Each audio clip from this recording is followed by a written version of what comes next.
morning Course in Miracles group. I see a new face. Welcome. What is your name? Annie. Andy? Yeah. Welcome. Where are you from? From Boxborough. Oh, great. Are you doing the 40-day? Yes. Awesome. I see another new face. What is your name? Hello, Debbie. Debbie. Welcome. Where are you from? Bradford. Nice to have you here. Was that in New Hampshire? Yeah. Oh, okay. Nice. Welcome. And so nice to see all the rest of you. And I'm just back from Denmark and I had an awesome time. And today I'm going to be talking about a story that Fleming, who's from Denmark, shared with me while I was there. It's just incredible. And it's really covering the holiness lessons in the workbook lessons. And the other thing that's happening today is I did an interview with Katja, who's his wife. And Katja is somebody that I consider to be one of my teachers.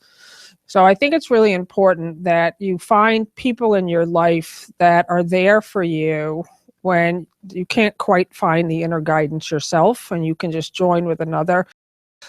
And Katja is somebody who I met maybe 5 years ago. She's in Denmark, and I've been trying to get her on the Unity radio show for years, and she keeps saying no.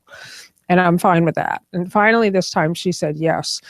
And it is one of my favorite interviews. It's going to air today at 3:00 Eastern. If you guys are out there watching, hi Fleming and Katja.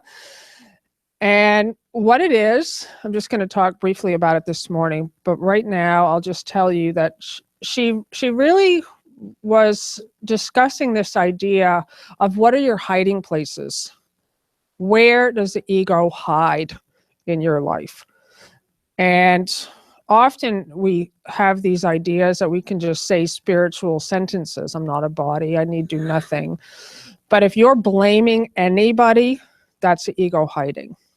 If you have any fear in you, ego's hiding. If you have any complaints or grievances, ego's hiding. And so A Course in Miracles, oh, look who's here. Nice to see you. I've been thinking about you. Nice to see you. Bonnie in the house. That A Course in Miracles is a systematic way to begin to look at the patterns in your life, in your thinking, and be willing to look at them and not just brush them aside with a spiritual sentence, but really look at it and take responsibility. And then by using the forgiveness and the light of truth, it shines itself away. So I'm just going to give a couple of announcements, and before I do that, I'm going to ask Becky to come up and give us a meditation.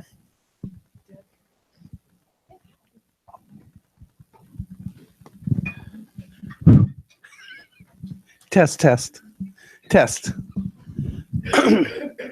I'm going to read the meditation from this little book again today, because they always seem to be really timing. Between our Facebook groups, the 40-day, Living in Purpose, Advanced 40-day,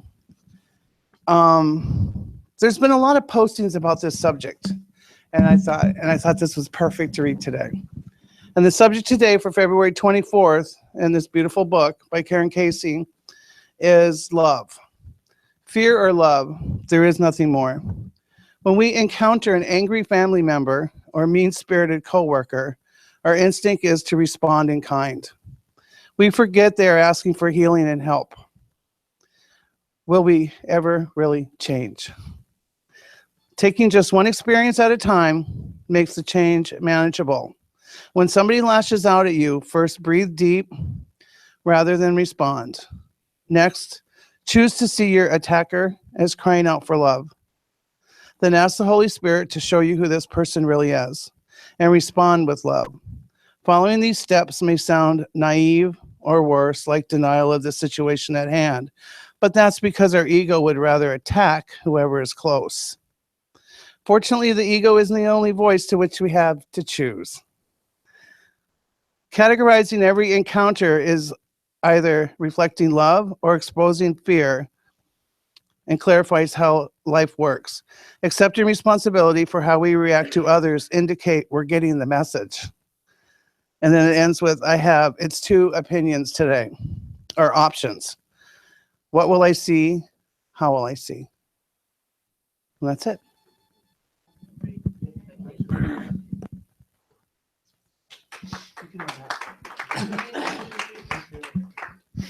That's awesome. What will I see today and how will I see it? And that really is A Course in Miracles, is that you are determined to see things differently. So I have a couple of announcements. And the first one is I'm doing a live workshop tomorrow for anybody who's in the 40-day program. So I don't know if you guys received that email. It's going to be from 1 to 3 p.m. Eastern tomorrow. And if anybody here didn't get that link and you want to get it, just let me know and I'll give that to you. And we're going to be giving away some free stuff. We're going to be giving away copies of this awesome new Course in Miracles from Circle of Atonement. Who has copies of this? Yay. And Bill and I are going to get a couple cases of this book and we're going to sell them here. They're $45 each and you won't have to pay shipping if you buy them here. They're currently sold out. So that's awesome, is that we broke the bank and they literally don't exist on Amazon anymore. So we have to wait a minute. I don't even know if Circle of Atonement has them because they haven't written me back yet, but I know Community Miracle Center has them. I'm going to talk about this book a little bit today also, about the difference between, because I know everyone says, what's different about this book from the Ur text, from the Blue Book? And I did not want to read this book. Do you have it? You are going to love it. You are going to love it. And there's a section in the back here in the appendix 2. And for anybody who's watching online, I'm going to post this later as a blog. It's the whole appendix 2 is online on the Circle of Atonement's website. And it talks about the difference between all 4 versions. So there's this version, which is based on Helen Schuckman's original notes. There is the Ur text, which I always thought was the original. That was the original manuscript. Well, what I just learned from this book is that actually isn't the original, that when Helen was dictating her handwritten notes to Bill Thetford, she didn't tell him everything. And she rearranged the content and a lot got left out. And there were 2 chapters in the Ur text that were not notes, that Helen dictated directly to Bill. So that's in the Ur text that got put back in this book. The next version is the Hewlin Casey version. That was based on the Ur text, Bill's typed notes. A ton of stuff got left out. And then the Foundation for Inner Peace version, which is the one that all of us have been using over the years, cut out 45,000 words. And only 1/5 of the sentences retain their original wording. So I was so resistant to looking at this copy. And when I finally looked at it, it really is a completely different book. And like what's been happening to me in the few weeks that I've had the book is a deeper communion with Jesus more than ever before. Because in here, here's 33 essays in the back of the book, which were Jesus's original instructions to Helen and Bill about the importance of discipline and structure and listening and asking. And it's directions to me now. So I've really just been having this new experience of Jesus being with me. And I really have always felt, but it's like a deepening lately, is that this is a plan of teachers, that there is a real plan. And Jesus began it 50 years ago. I mean, he began it 2,000 years ago, but 50 years ago when he came through Helen Schuckman and inserted this message with instructions about how to return back to the awareness of ourselves as love's presence. And that we were going to do this, that we were going to undergo a transformation, know who we are, and then carry this message to others.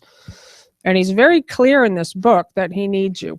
He needs each and every one of us to first allow this awakening to happen. And then you carry God's love and his peace and his joy to everyone. He says, you have one goal, to bring awareness of this oneness to every mind, to extend the unity of God and the allness of God. And so it's like 2 steps, and he's left the instructions for us. And so no one needs to like wonder, I wonder what I'm supposed to do. Just there it is. And nobody needs to look to another teacher, because here it is. And the thing that's always been exciting to me about A Course in Miracles is that I, like many people, have always felt, I'm not sure if I'm hearing Jesus. I'm not sure if I'm hearing correctly. I'm not sure if it's ego. And there it is. It's like the voice of Jesus in a form that you can read.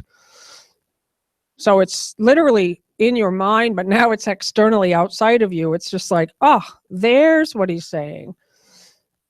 And it's directing us back to our own inner teacher, that we're beginning to have a practice of listening. So today I have an interview with Katja at 3:00 on Unity Online Radio. Bill has a Unity radio show with Amy Torres, which is at 12:00. And it's like so wild. He can be everywhere at once because he's here and he's doing a Unity radio show. And Vicky Poppy is having a party next Saturday. Starts at 4:00 next Saturday, right? What day is that? March 4th? I think it's March 4th. Bill and I will be there. And she said it's going to be, who's going? Who already's? It's, she said it's a Valentine's Day party. Oh, she was having, okay, so her Valentine's Day party was canceled. And so this is the date. And she's looking for anyone who wants to share anything like entertainment or singing or, yeah.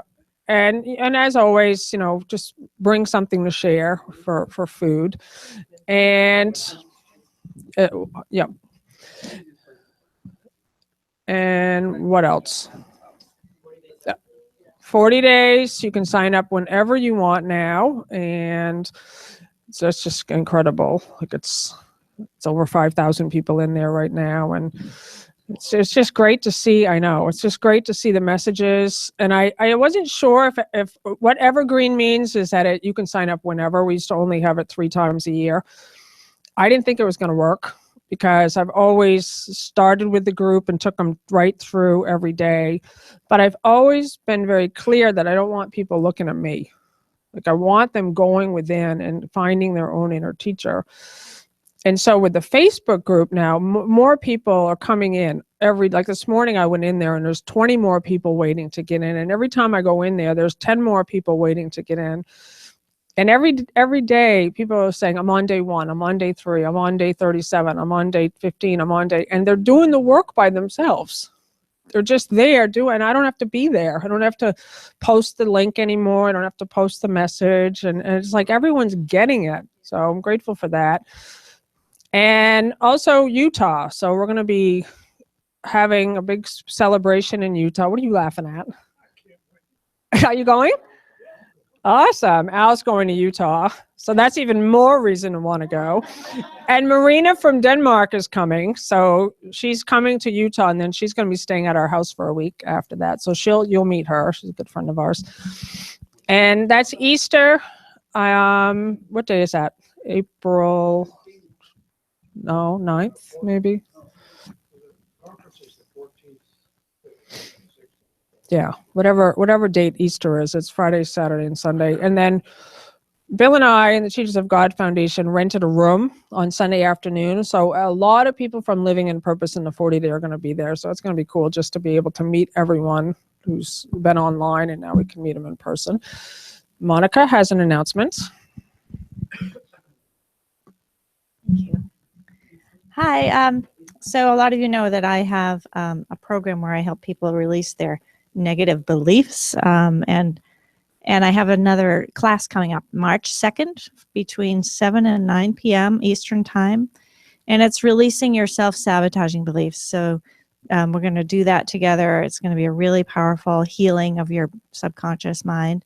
I've done it live before, and now I decided to offer it as a teleseminar. So a lot more people can join on. So you just go to my website, healyourmindhealyourlife.com, and go under products, and you'll see it there, and you can sign up. Thank you. Awesome. And the final thing is there's Course in Miracle groups that are all week long. Nancy has one with Chris Casanova on Sundays here at Unity at 12 o'clock. Kelly Russell has one on Monday night at 6:30. Linda has something to say. Sorry, I'm sorry, I didn't mean to interrupt you. Also, I just wanted to talk to everybody about the Teachers of God website and what is on there for you, just to use that as a go-to. There's so many great blog articles, and if you're having a question, or if probably the answer is there, or some help is there. This week, there's a blog that just sort of breaks down enlightenment and what that means, and it's not the big deal. Let's only reserved for other people. It's there for you, and it just breaks it down. I think all of the blog posts by Bill and Lisa, Kelly, Kimberly, myself, just really simplify these teachings. So there's also we have a prayer team. If you ever want to take anything to prayer, have a group of people hold the truth for you when you're having difficulty doing it. And there's so many other resources there. So I just want to remind everybody to, there's testimonials for if you're ever feeling skeptical or in doubt about from other people who have just kept going, and the beautiful results that they have. So I just want to remind everybody about all that's offered there. And to all the live streamers, I love thinking about this group as a study group. Like, if you don't have one in your neighborhood, a Course in Miracles study group, this is yours. So you're here and you're present at this group just like everyone here. We talk about you all the time. We wonder who you are. We look for your comments. You matter here. So if there's any topics that you'd love to hear about when we come here, would love to know. So you can email me at linda@teachersofgod.org, and I will let Lisa and Bill know. So we just want to make sure you know that you're a part of it. So bring some food. No. Okay. And also, just there's a donate button on your screen. There's a love box right here for everyone who's here. We are a nonprofit foundation with a mission to bring the message of love and to everywhere we're sent, like you were saying earlier. And Lisa just got back from Denmark, and we really rely on your generosity to get out and do this in everywhere we're called to, for the camera equipment, for this room. So it takes a village. So thank you so much. Thank you. Yeah, this whole thing about money, like there is a donate box in the back there, and we don't pass it around, but it really does require everyone. It's $100 every time we meet here on Fridays, and I don't know if people know that. And I got a whole bunch of just attack comments this week about, oh, I see, you've got a donate button up on your website, and I was like, seriously? Like there's ideas about money, and to me, somebody was asking about tithing, tithing the first 10% of the money that comes to you, and the recognition that you're in the flow, and that God, really everything is God. Money is God in action. And this woman said, Of Course in Miracles doesn't say anything about it. And that's true. And my way is direct experience about everything. So when I first heard about tithing, giving 10% to wherever you're spiritually fed, wherever you're encouraged, inspired, lifted up, I really just felt, okay, I need to have a direct experience. And the only way to have a direct experience is not by Googling what other people say about it, not by finding out what the Course says about it, actually taking the real money and giving it a fair trial. Like I gave it 5 weeks when I first started, but I would suggest even a couple months that you start, and because it's not about the money, even though it is, like you're using real dollars, but what it's going to do is it's going to bring up any fear in you, any resistance. It's going to show it to you fast. So while you're thinking about it and you're thinking, oh yes, I'm generous. Oh, really? Like, really, are you? Do you really take the money and put it back into circulation, or are you clinging to it thinking, I need this? Because this is a way that we're beginning to really see we really can trust that we can give everything, and it will keep flowing.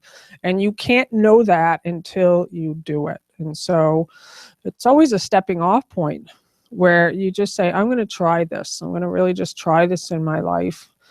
And I don't suggest doing it out of fear. Like, I really suggest that you get into a space of enthusiasm. What are you laughing at, Bill Free? Fear won't work. Fear. Fear does the opposite. Fear doesn't work. It's like flushing it in the toilet when you do it. Flushing it in the toilet. Okay, so we're gonna now take a moment to greet each other in love with a hug or a namaste. So we can all please rise.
Okay, welcome back.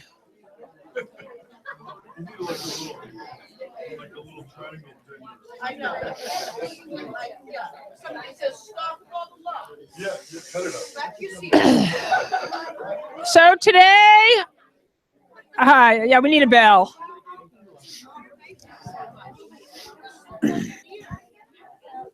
So today I want to share with you guys a story from my friend Fleming. Yay! Who's online on that? Let me know if there's any questions that come in from Fleming, or we got Becky manning the phones.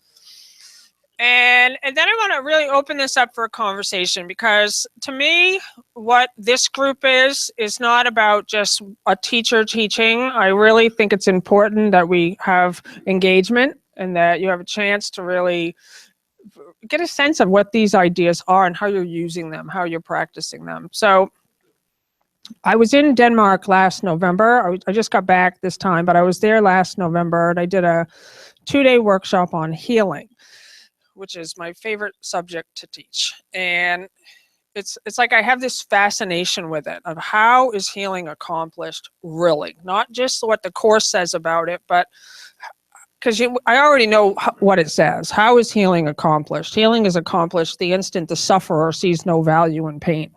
Okay, good. But who's done it, right? Like who has experienced a full healing where there is no pain and no sickness and the guilt is gone? And so, okay, we can read what it says, but who's having that experience? And so I feel like my life work is to crack the code on it and use my own life as the example and the guinea pig. By really saying, okay, I'm going to practice these ideas in my life, and so that I can see how they work, like how they get that first plane in the air, and how did they get electricity to work, and how did they do all the things that were always present to certain individuals to just keep trying and failing and trying again and failing, and so now it's just normal. Now we just flick on light switches and we get in planes and we don't think about it. But Jesus is saying that these ideas will cure all sickness, heal all problems. The body will be a healthy, serviceable instrument. So these aren't just, to me, concepts. Like, oh, yeah, that sounds good. I'm not a body. Like, really taking these ideas and being willing to look at anything that's hiding, anything that's there still, and not throwing a spiritual concept on top of it, because that's how the ego hides. And so I was teaching, one of the main thing, my go-to teaching is those holiness lessons 35 to 40 in the workbook lessons of A Course in Miracles. And I was teaching it last November, and Fleming just told me the story that whatever I did back there in November had some sort of an activation for him. I always have in the workshops that I do where there's more time. I love to do exercises. I love to break people up in groups. I like to have people voice these ideas, because I truly believe that gets energy moving, and it's like you can hear yourself. And I had them do this thing that there is nothing my holiness cannot do. And I invited them to write down what they want and any fears that you have around it, just anything that's blocking. And I love being a teacher, because I know that people think that I do things for a certain reason. And I know that that's not why I do it. For example, in a 40-day program, I ask everyone to write down, what do you want? Just write it down. And some people think that I'm doing some sort of manifestation, law of attraction, asking for worldly things exercise. But actually what I'm doing is I want you to see when you're writing what's coming up. Because usually something will come up. I want something, and I can't. There's the block, there's the barrier. And people miss that part of it. But so the exercise for Fleming, what he said was that he saw, when he did this exercise, a feeling of unworthiness and a tremendous amount of guilt. And Fleming has so much energy. He is like, this energy that he has is like wanting to just bust out. Gets us boom, boom, boom. It's like that kind of like Tony Robbins kind of energy, but he contains it. He contains it in himself. And I see it. He sees it. He talks about it. Like he just keeps it very small and calm, and he keeps himself in a space, but the energy wants to come out. And so after that, see, love you, Fleming. And this guy can just do anything with no effort whatsoever. Like his mind is just really fast. And so he has a lot of ideas, business ideas, things he wants to do. And he said when I left, he said November and December was a feeling of a layer of terror. And I just want to tell you how he prefaced the story for me. We were just driving in the car back from the workshop on this past Saturday. And he said that he experienced 3 to 4 weeks in January where it was an experience of nothing bothered him. It was just peace and joy. And he said it just like he woke up and there it was. And so then I started to really ask, well, what happened? What exactly did you do that allowed something like that to happen?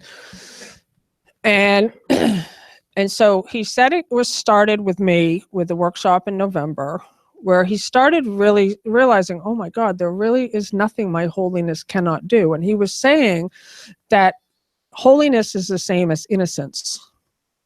Like you contact your holiness and as he did that, that's when he became aware of a layer of terror. And that's what's so cool about starting to affirm these ideas of truth, because they will bring the light cannot let the darkness stay buried. So when you start knowing, I am blessed as a son of God, I am loving, I am enthusiastic, I am generous, like all those things from the workbook lessons, it's going to bring up everything that's buried. No, I'm not. It just will, right? You'll suddenly see, no, I'm not. I'm this, I'm weak, I'm afraid, I'm a liar, aha. So now you've discovered the block and the barrier to the awareness of love's presence. Are you doing something with it? Are you really saying, okay, I'm looking at it now. I'm not going to push it aside again with one of my distraction techniques. I'm looking at it. And so he said that he just became aware of this unworthiness and this guilt, and he wasn't trying to fix it. He just said he was aware of it. And then he woke up in January one morning, and it just a feeling of peace, a feeling of just nothing could bother him. And he said that, like the boys, they have 2 teenagers. Well, one's 12 and one's, I think, 16. And he was saying up until that day, everything they did bothered him. But he kept it all like, I'm okay with this. And on that day, they come into the room and being the way they'd always been, but it didn't bother him anymore. And the guilt was gone. The unworthiness was gone. And he felt that anything was possible. He could do anything. And he was expressing that Katja, his wife, had an issue, and Katja shared this with me and said I could share it here live.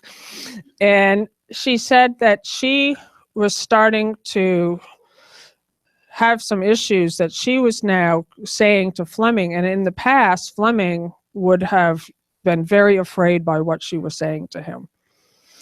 And he wasn't. He was just like, oh, okay, Katja's saying something. And it wasn't bothering him. And what Katja said is because he wasn't projecting anymore and he wasn't bouncing it back to her, she was able to process through it. Because see, what happens is when we're with other people and projecting our stuff and they are engaging, you don't have a chance to see, this isn't him, it's me. This isn't, like, Fleming's not doing anything. This is mine. And that it quickly just began to dissolve. And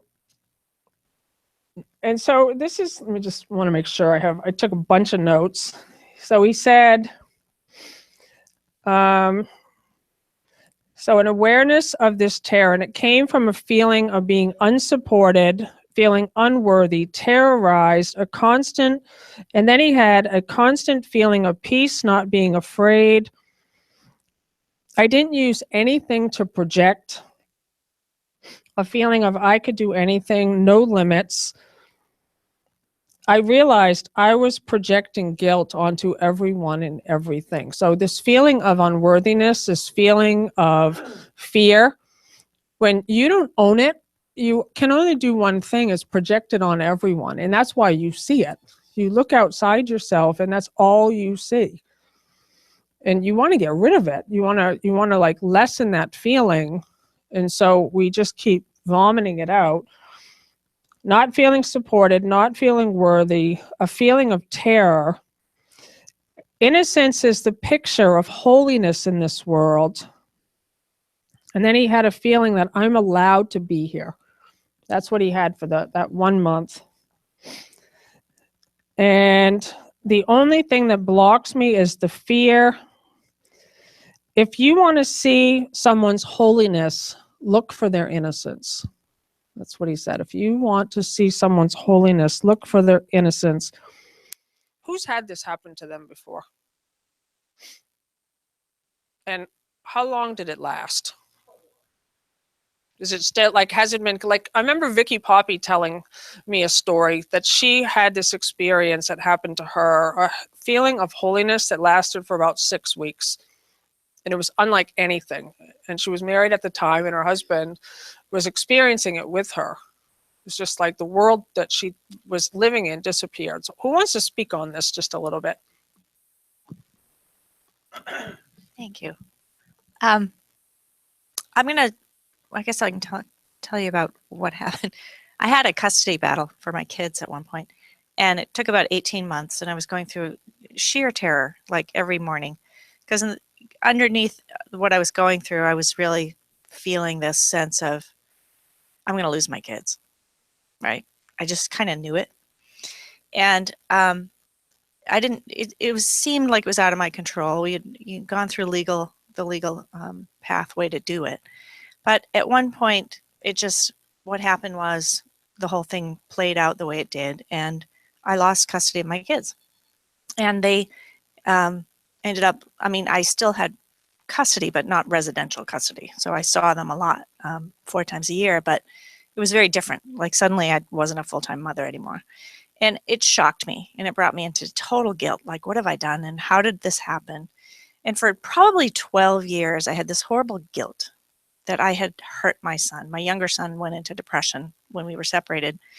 And I'll have to say that like just a few months ago, I think it was about 6 months ago, I was looking at this thought that I had hurt my son. And I was using just a very quick, like the Byron Katie method of, challenging that belief and seeing, is that really true? And it was bringing me so much pain and guilt that every time I thought about going to visit them and everything, I would feel this pain. It took me about 45 minutes, but I undid that belief. And suddenly it was like, I did not hurt him. The relief of that one thought brought me so much relief that like my mind just opened up and I realized it was just a thought. It was one belief that was keeping me in so much pain for all those years. And suddenly it was completely gone. And actually since then, I can say that was such a source of pain that I now know that all guilt is self-constructed. And anytime I have a thought like that, I challenge it because it isn't true. None of these thoughts are true. But the idea that I had hurt my son, not meaning to, but was eating away at me. And I couldn't do anything about it until I was ready to completely let it go. And then my mind really shifted. And I have to say, since then, I've felt really at peace and really comfortable with the idea that, whatever happened, happened. And there's a sense of innocence in me that I did everything I could. And he's fine. That's the other thing, is that he's grown up to be this amazing kid and he's traveling the world with a band that he's in. He's having a great life. Nobody else was suffering except me. So it really is that simple. But I think you come to that when you're ready. That's one thought, and it is an unworthiness issue. That we think we're unworthy to forgive yourself for something that you had no control over anyway. But forgiveness is how it works, and it can be done really simply. That's what's amazing. So that's it. Thanks. That's so great. Because that is what it is. Like when you finally have a willingness to just be authentic and honest, that you're not trying to put up a picture anymore of I got this. Like that you're just allowing yourself to say, okay, wow, I do secretly and privately have a feeling of unworthiness. Because it can't be released until you allow it to come into your awareness. And that's what I kept saying to Fleming, like, yeah, but what did you do? Like, I wanted to really see if he said, I just was aware of this layer of terror. Like he didn't do anything. He was just willing to look at it, to just let, and he said it was just for those 2 months of November and December, it was present like in a way never before. Because see, what happens is these feelings, they go hiding buried underground out of our awareness when we distract ourselves with all the things that we do. And whatever it is, you know what your thing is. And when you have a willingness to say, okay, I'm here only for this work. And that's what Ketcha and Fleming just were saying to me, and I've seen it. We're always doing the work. And what that means is that you're always in every single moment really paying attention. You're becoming the observer of your life. You're seeing things that are happening, and you're having a willingness to not blame anymore. And I love that Ketcha said that today on the interview that we did, is that she said that oftentimes that we'll just throw a spiritual idea on. So I loved your comment this morning, Bonnie, because I think that that's one of the things people say a lot is, maybe you can express, do you want to share what you said? I just said that, not sure what I said. I just thought, well, that was one thing that bothered me about the Course in Miracles at first, because, I've been in tons of therapy all my life and learned all these things that you honor your inner self. And so then I started learning the Course in Miracles. You're not a body and all this. You need do nothing. And my inner self tells me I need to do things, and I still do them, even though the Course says not to. And so I was relieved to hear her say that. I thought, oh, the Course is finally coming around in a circle to fullness and wholeness and healing. So I can see that some of those beliefs are useful at times, but not always. And I would love to hear what other people think about that. Yeah, thank you so much. Because in the ultimate, we are not bodies. I am spirit, I am light, and I need do nothing. The wholeness, need do nothing, because it's already whole. But why is there a workbook lesson then that takes 1 year to do? Like he's saying, you have to do it. You have to do it. And what's so great about this new version of A Course in Miracles, and for those of you who have read the text, you already know what Jesus was doing with Helen and Bill in the early days through pretty much chapters 1 through 5. It's constant correction. Constantly saying, I told you that already, you're not listening. I need you to pay attention. I need you to create structure. I need you to make time in your day. He says at one point, right in the early sections, I want you to study this as if I'm going to quiz you tonight. And he's not really going to quiz you, but he wants to make sure that you're actually paying attention. So it can feel a little tricky sometimes, because on the one hand, we're saying I need do nothing. And on the other hand, it's saying, listen, learn, and do. For example, listen to my voice, listen, learn to undo the error, and do something about it. Hi. Well, the important second part of that, Bonnie, is I need do nothing without asking first. So it's not that we don't do anything, but we just kind of fire our own inner manager and we ask. And then, well, so I can tell when mine, I guess the way I why I tell the difference between one or the other, my inner manager sometimes operates from fear. So if it's coming from, it's what I'm doing. I mean, we could be doing the same exact thing, but if I'm doing it because I'm afraid and you're doing it because you feel called to love, then it's not really the doing, it's where it comes from. So that's, I guess the fear part, that's what I call my inner manager. Like, you better get this done, or, so that's. Yeah, to me, what it is what Jesus says, like when he's 2,000 years ago, he said, "It is not I, but the Father who does all the works." So I need do nothing. Jesus is working within a system of the ego's framework in A Course in Miracles, where he must use the language of the world and the duality, which is where we think we find ourselves when we pick up that book.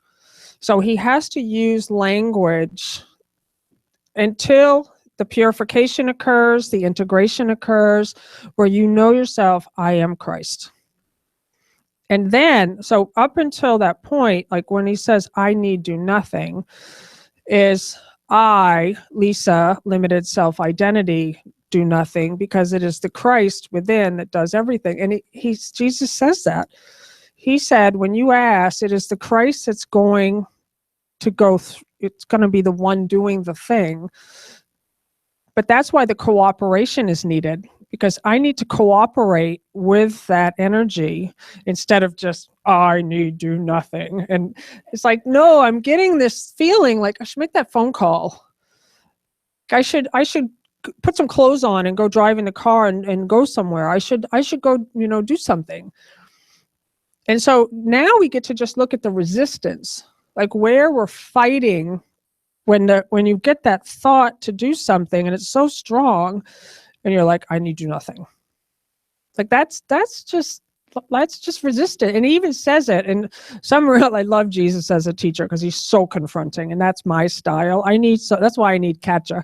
And Fleming's the same too. But to find people in your life who are not going to let you get away with your stuff, and you have to ask them sometimes, like, hey, will you be that person for me?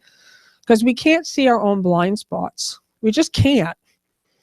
And to give someone to say, hey, if you see something in me and I give you permission to just to say, and that's what Jesus was. And Jesus told Helen, I don't know how exactly he said it, but he basically said, you are the most resistant ego when you first started giving you this information. But then he praised her and said, but the work still got through you.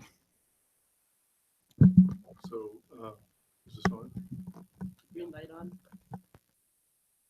There we go. Hello. So, interesting, the whole subject, cooperation.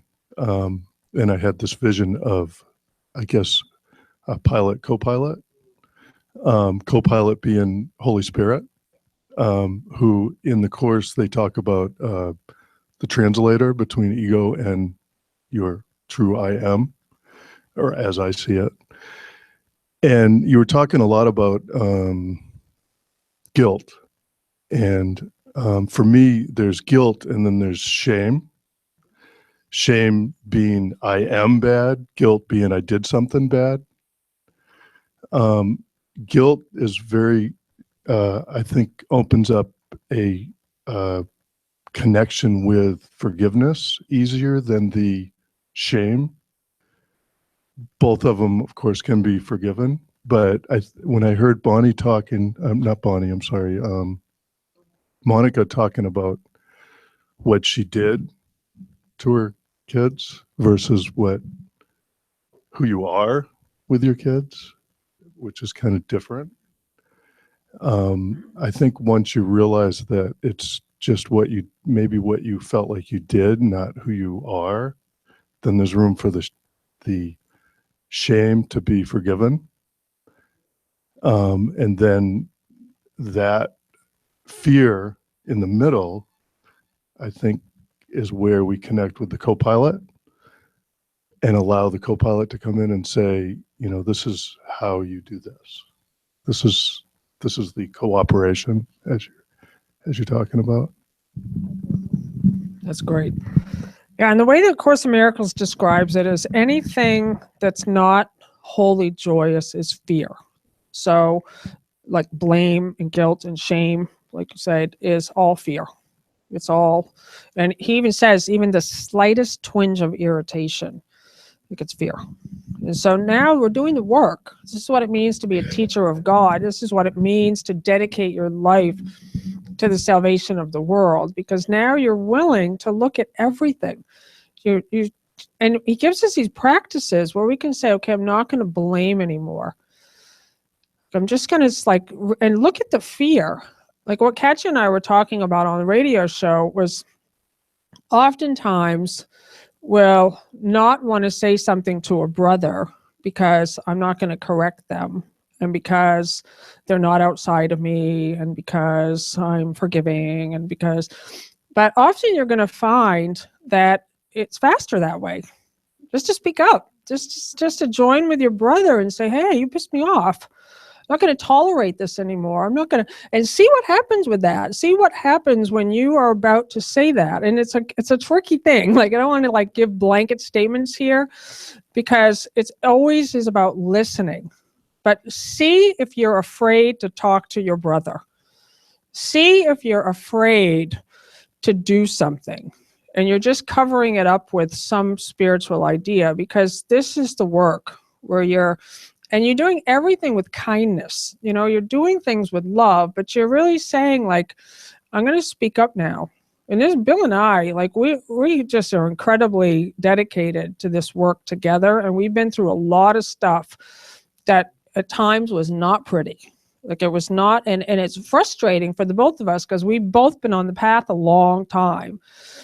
But the stuff still comes up, and the mind just immediately starts judging. It forgets everything. Like, it forgets, like, it's just like, you know, of course I'm not saying it, but you shouldn't be saying this to me.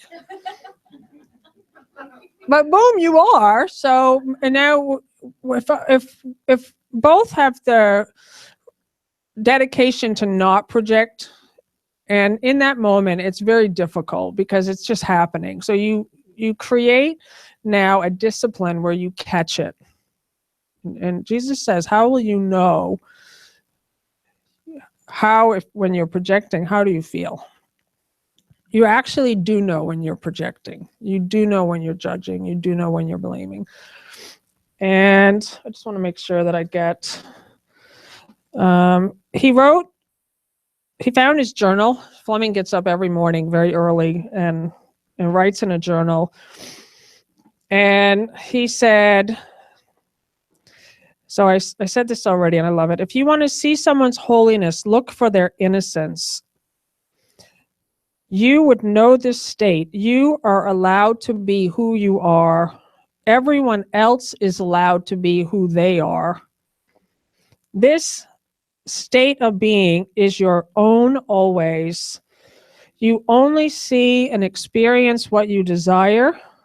Change your preference and see only that. Experience your state of being more than you experience your environment. I love that. And then at the end of the day, he wrote that in the morning. He wrote that in the morning, and that night he wrote, it has been a day of innocence. I have not felt guilty today. And that lasted a month. And then he said, after I said, then what happened? He said, I started to fall back into old way again. I started to feel guilty again. And that is why we need the discipline. Or that's why we need the mind training. Like, to me, problems equals patterns.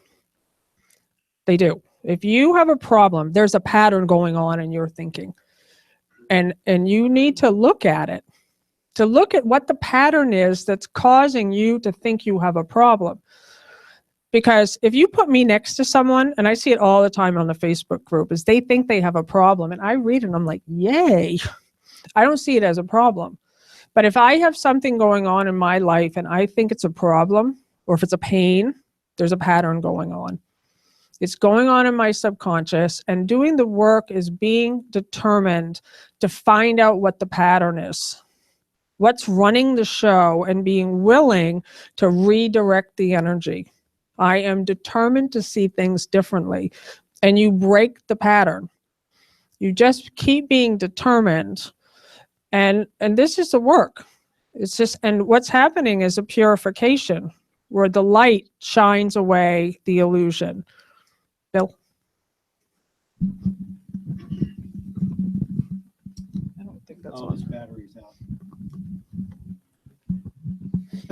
I was just thinking about what you were saying, that, you know, you need to be, you need to confront, or you need to be honest in, you know, saying the thing that's hard to say, and checking in to see if it's coming from fear, and make sure it's coming from love. And that's a key component to and difference between doing something with your deepest love and understanding, your guide, and doing something with ego, which doesn't always show up as fear. It might just show up with, I'm right. I know I'm right and you're wrong. And if that's the case, that's a problem. That's a match for who's going to last the longest, and how long is it going to last. And I think the key component is love. Is this coming from love? Because often I'll have thoughts in my mind that will want to challenge you or challenge someone else, and I'll need to check in with me and just be honest with me and my teacher, and bring it before the teacher, and don't make the decision to respond right now while there's energy on it.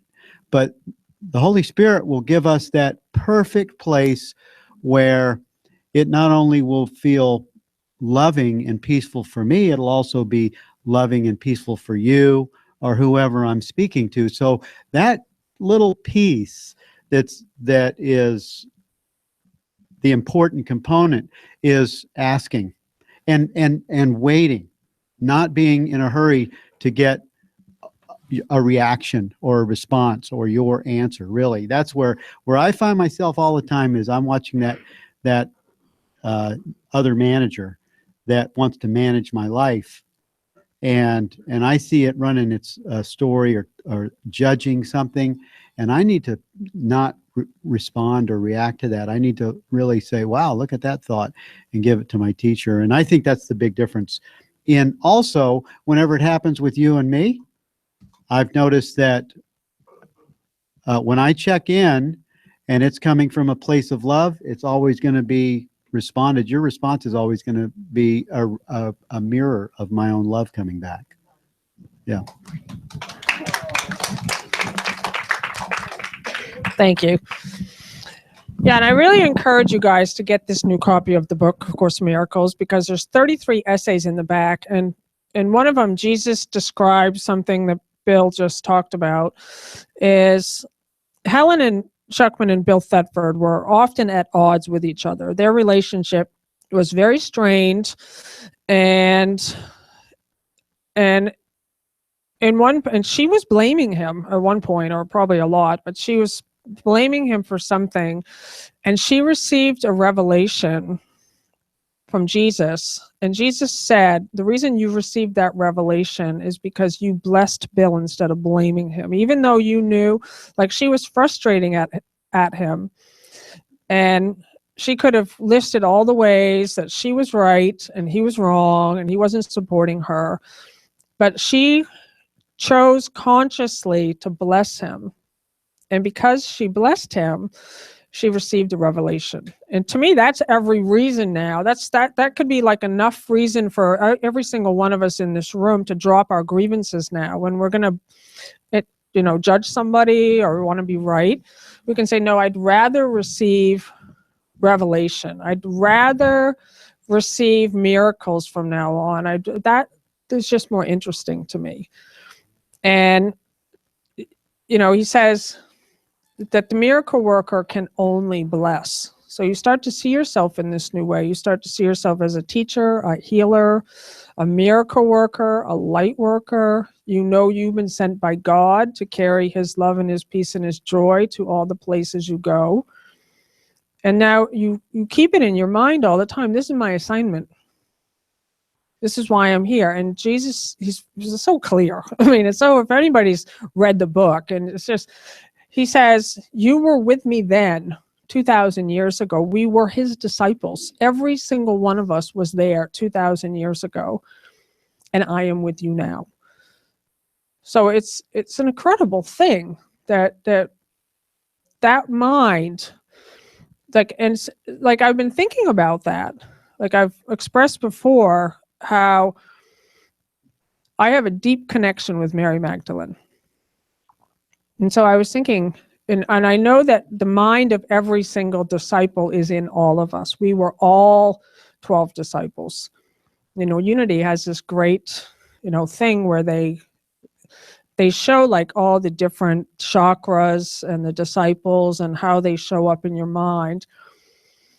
But I was thinking about Mary specifically and how that mind that was in Mary, that woman who was so walking with Jesus 2,000 years ago. She was a healer, a therapist, a teacher, and how that mind now splintered off into all of us. Does that make sense? That's why we receive those messages. And it's for all 12 disciples and the mind of Jesus. So who else would like to share? No question. Another mic is working. Okay.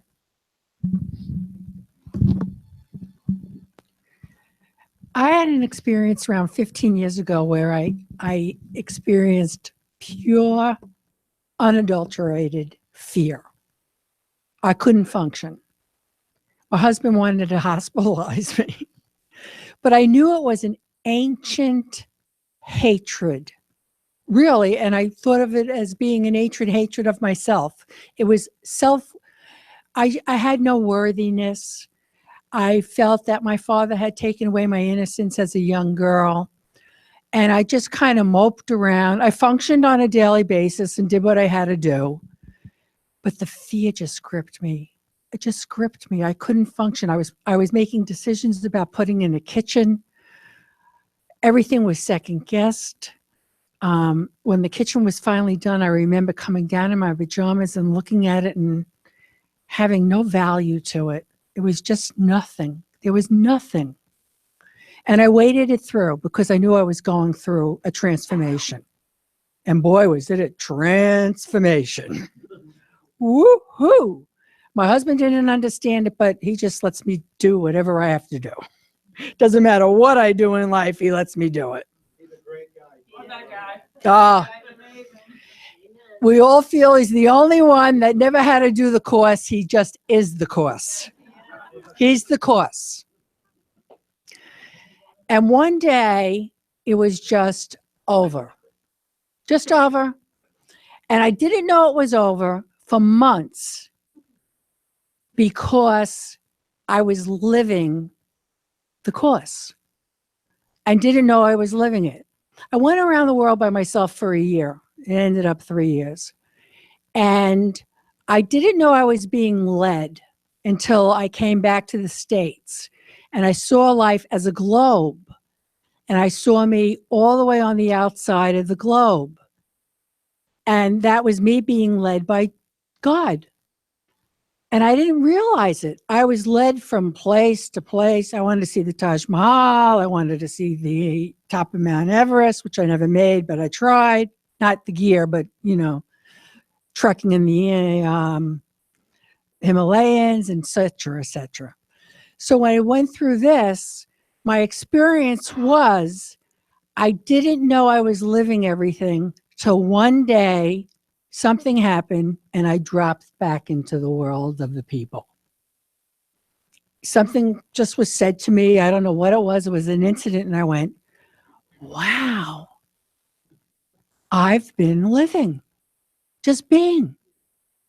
Out of all that fear, everything just dissipated.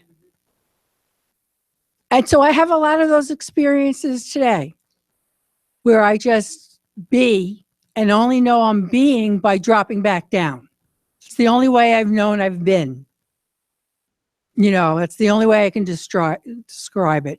I've had an experience of stepping out of time and experiencing actual God for a nanosecond in Vicky's attic.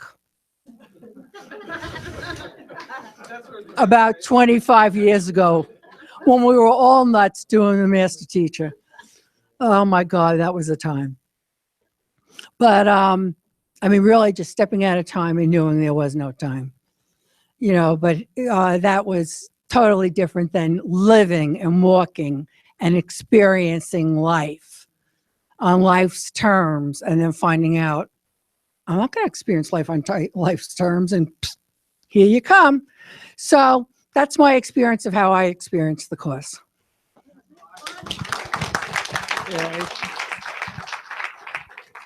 Oh my God, thank you so much for sharing that.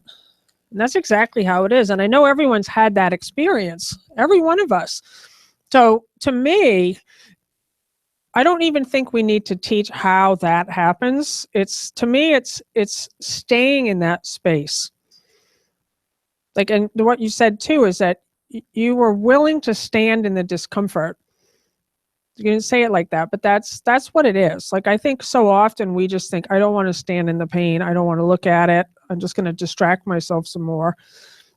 And you have a willingness to just say, no, I have skirted around this one for who knows how many lifetimes.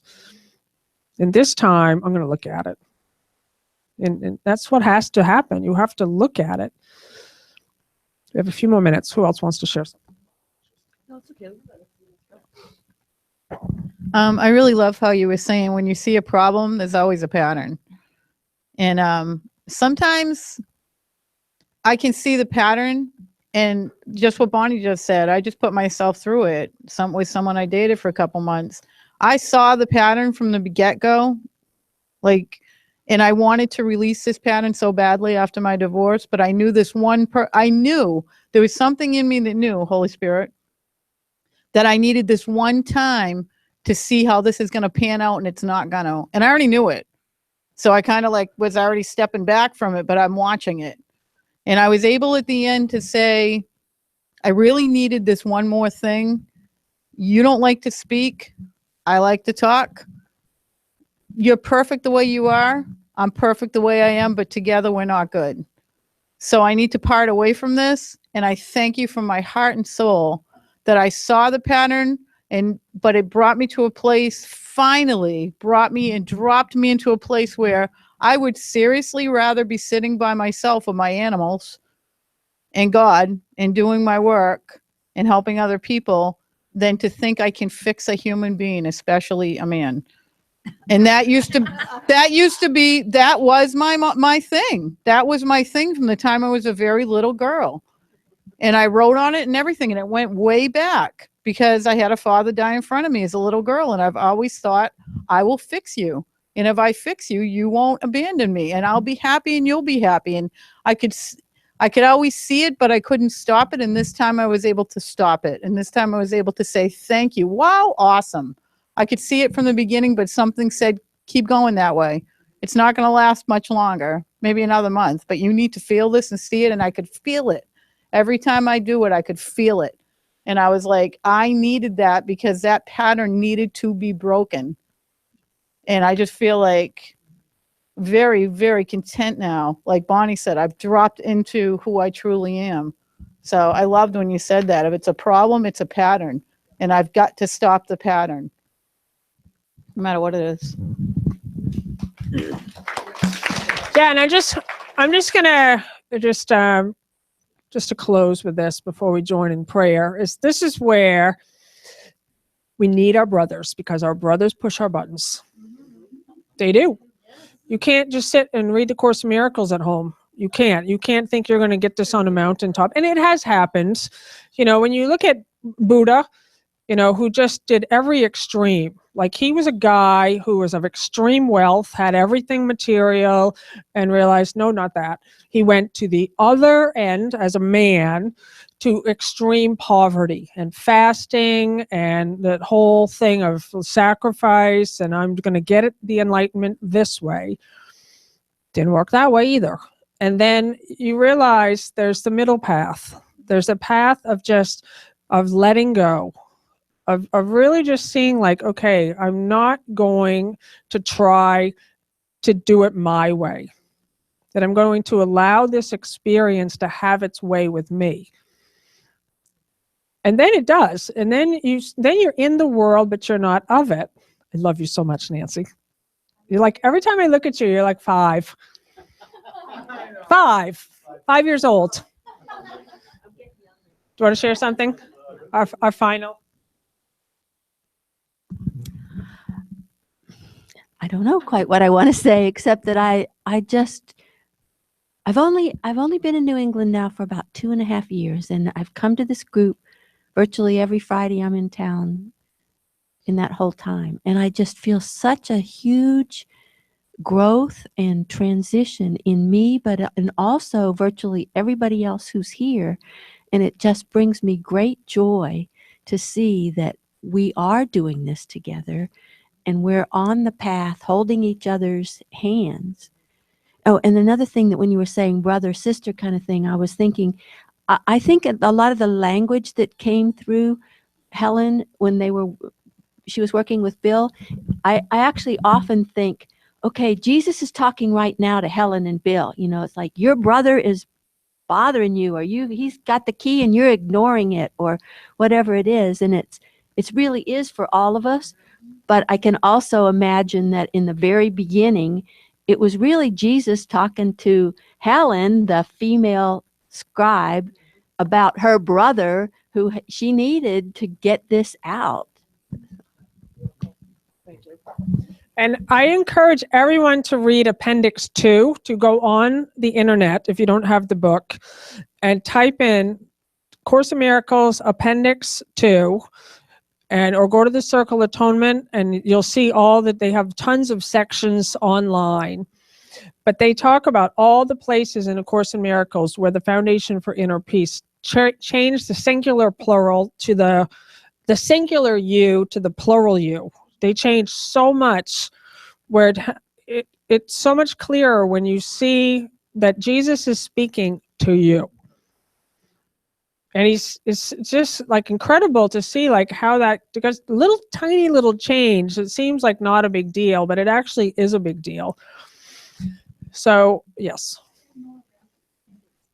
Where would I find it? It is, I would say, a Circle of Atonement, it might be COA.org. And yeah, and they have all the, not all, but they have a lot of the book online. And so thank you all. If you can join, and we're going to make a circle and we'll do our closing prayer. I love you guys. Thank you, Fleming and Katja. Fleming says, I love you, Lisa. Love you, Fleming. Do you want to do a closing prayer? Sure. You're so good. That was awesome. So again, there's a donation box over there in the corner. And for you guys online, if you'd like to make a donation, we truly appreciate it. It helps us pay for the space. It helps pay to keep the live stream going. And we remember our abundance as we say the abundance prayer, divine love as me, blesses and multiplies all that I am, all that I have, all that I give. I've asked Bonnie to do the closing prayer.